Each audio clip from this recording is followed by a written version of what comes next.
So I want to talk about how to build benzo momentum, right? One of the first questions I often get, especially in like just emails, people write me and they say, I don't really can't afford a session, or I don't want to do a session. I have a therapist, whatever, but I need some encouragement. I need to know, how do I get started? How do I get some momentum, Dave? How do I, I can't get, nothing's working. What do I do? And I say, momentum is the right word. Momentum. It's like anything, like it's dieting, exercise. Let's just take those two things. Why people go wrong, where we go wrong with diet and exercise is we try to do too much too fast. If it's a diet, it's like, you have some health scare usually or something, and something comes around and shakes you, and you say, I want to get healthier, so I'm going to try this new diet. And first off, we try a diet. That's the problem. Sorry about this noise. Of course, when I come out here, it's quiet, and then the bugs just start going crazy. So hopefully I can fix that in post. If not, I apologize now. But anyway, we go wrong with the diet, right? So this is why I don't believe in diets, in the sense of this radical change in how we eat. I think the best thing we do is we just start eliminating bad things slowly.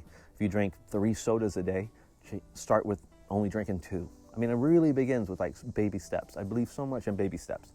If we do baby steps in almost anything, before you know it, you really do have momentum, and you barely noticed it, But if I said cut off all sugars, you're like, oh God, I like my sodas, I like my candy, or, whatever it is, my treats that whatever, my soul food. It's like you can't just cut it all out. You want to cut out small things at first. Let's reduce some of the snacks, let's reduce the sugar, let's, opt for, instead of frying the chicken, let's bake it. It's little things like that. If we're exercising, don't go to the gym and try to be Arnold Schwarzenegger, You just go in there and just say, I'm going to try to do 10 minutes on the treadmill, and I'm going to try to do 2 or 3 exercises, 2 or 3, blah, blah, blah. You get in there, you do small, but you get in there every day. That's how you do it. Every day, if you do it, it don't matter if you're walking 5 minutes a day every day. You will build momentum. And one day you'll just want to go to 10 minutes. Every day I walk for 5, but that was your goal. If there was like a paycheck that I had to pay you, I said, listen, every day you walk 5 minutes, boom, money pops out of the treadmill and into your hand. We'd all be some walking mofos, wouldn't we? But what would happen is we would walk for 5 minutes, and then after a month, we would just walk for 10. It would get good on us. It would, as they say, would feel good. We would start feeling benefits of it. It adds up.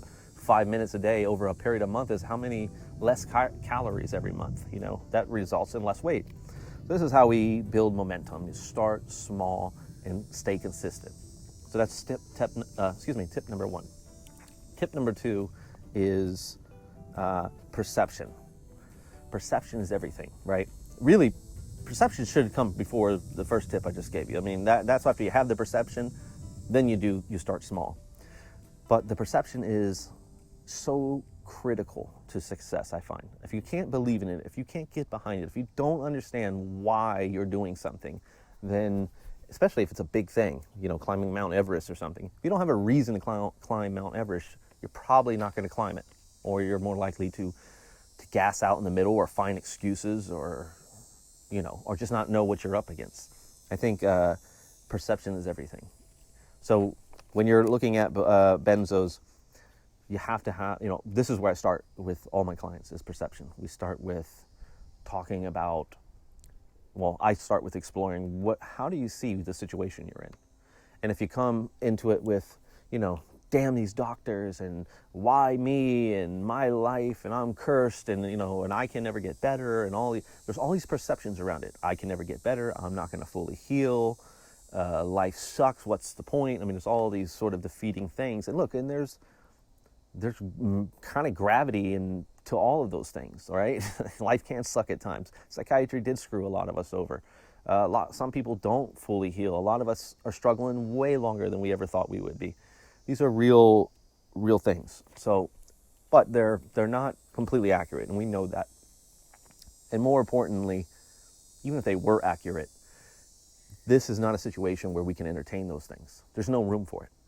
So even if you're going, well, Dave, I'm a realist, and there's no room for being a realist as you're healing from benzos. There's no room for it. You got to have a fierce determination. It's like boxers or fighters. Some of the greatest fighters, before they get into a ring, they just put themselves in a mindset where defeat is not even an option. They don't believe in it anymore. And as they go on winning more and more fights, that kind of thing gets so much more powerful. I mean, it's well known in combat sports. People, they go, this guy doesn't know how to lose. They have that expression. He doesn't know how to lose.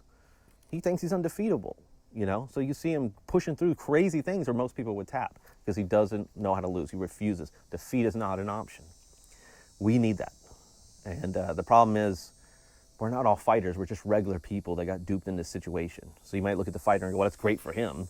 The guy's a fighter, you know? 1,000 years ago, he'd be on horseback, you know, with a battle axe or something like that, you know, defending the village. But now, hey man, I work in accounting, or I do this or that. I'm not a fighter, but you are a fighter. That's why they call it the fight or flight center of your brain. It's built into you. We're all capable of great fights and great flights. We can fly away, or we can sit down and conquer some big things. And this is going to require that we conquer and sit down and really defeat something. So perception's big. And going back to perception's so big because if you already have yourself defeated, if you already don't believe you can heal, that's a hell of a place to start from. So we got to polish all that bullshit off, excuse my language, and we need to reframe it. We need to start getting a different perception on life. And perception on diet, right? If you go to the gym or diet and you just think diets don't work and the gym is full for only phony people, well, then now what? You know what I mean? Now what? So perception is about aligning yourself to then be able to go through the process, the training, the montage that I often say to my clients that you're in. You're in a montage. I mean, you're in a training. This is the training part of your movie. If you're in a movie and this is about you, this is the part where, you know, you just got your ass kicked and now you're going to get up and you're going to train hard and come back and fight that SOB, you know? The problem is a lot of us don't realize we're in the montage right now. We're like just sitting on the, you know, in the bed, like on support groups and stuff. And, you know, it's almost like, hey, you know, you got a fight coming up. You might want to go train, you know? That's kind of how I look at it. Like you have to get up and try to get out there. Again, not everyone can do that, especially right away. Hear me. I'm not saying, Dave's saying, you know, I'm in the middle of the worst throes of withdrawal, and this guy's just telling me to get up and train? What is he, crazy? No, I'm obviously not crazy. I'm obviously not saying that. So hear what I'm saying. I'm saying we have to push back. If you're in bed and you're in a bad state like that, if and when you can, add some more steps to your day. Do the exposure. Talk to someone. If you can get a therapist, if you can get a friend, get off the form. There's a million things you could be doing to promote your healing. And there really is, guys. I mean, from diet to water to sunlight to, you know, vitamins to support to distractions to, you know, cognitive reframing to exposure, exercise, diet, yada, yada, yada. You know, write a book. I wrote a book on it. I mean, there's enough videos on it. We know what to do.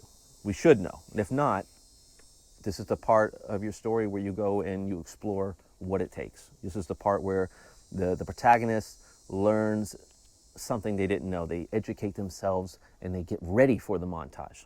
So maybe you're there. I don't know. But I can assure you, at some point, you move through the montage stage to heal. And the people that do, people that engage their healing, when and if, slowly, steadily, hear me, they do better. 1,000%. I've never seen a case where someone worked hard and didn't get better results than the guys that didn't work hard. I've never seen that case, except if we're talking about the outliers, the people that were lucky and just healed really quickly. Okay, that's a different scenario. So, yeah, there's my ramble on how to build momentum. Perception, start small. And the rest, I mean, I'd love to give you a third step.